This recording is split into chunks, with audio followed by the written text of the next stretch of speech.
Let's take out the emotion and just deal with the facts. This is Casey and Bailey Collins and their son, Ridge. She is an advanced EMT, so she knows what to do in an emergency. Still, you're not prepared and trained to use life-saving skills on your child.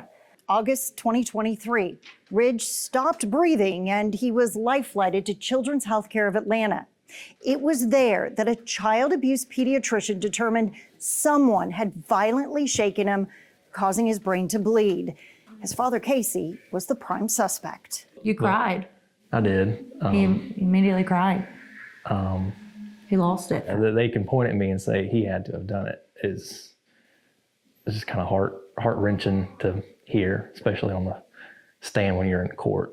Georgia's Department of Family and Children's Services removed custody, and the parents were arrested. I just remember holding Ridge and telling him that I was so sorry, that I wished I could take him with me, and I had no choice but to leave him.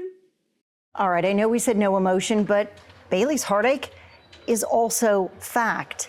Even in foster care, Ridge returned to the ER months later with another mysterious brain bleed and head swelling.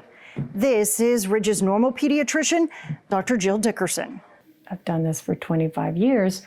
We've had kids that were shaken. She understands why Ridge's injuries raised red flags, but says his medical history went ignored.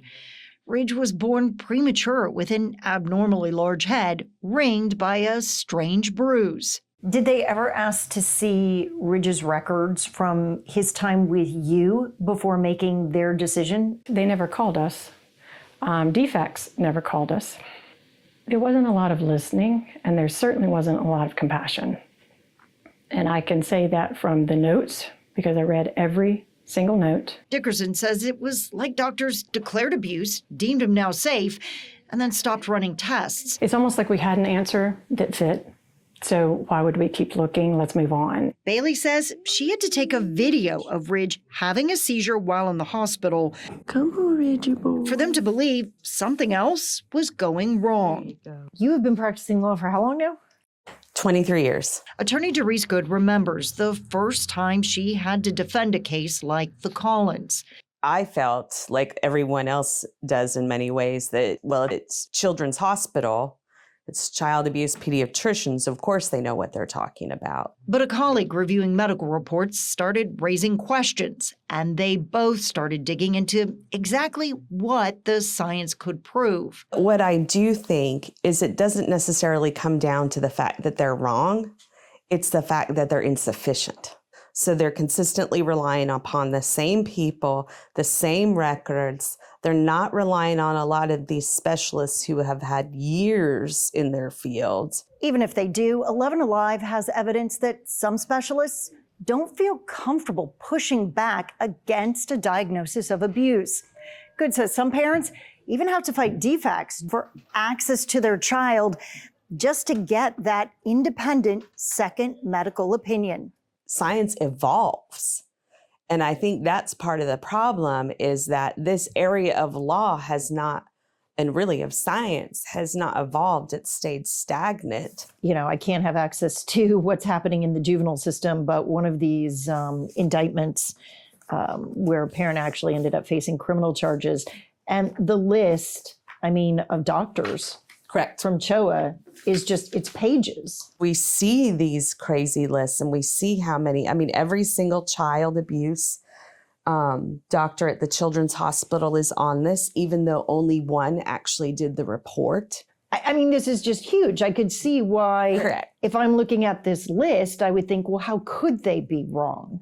Correct. So you have the power of the state. This is powerful and frightening for a lot of attorneys that take these cases, myself included.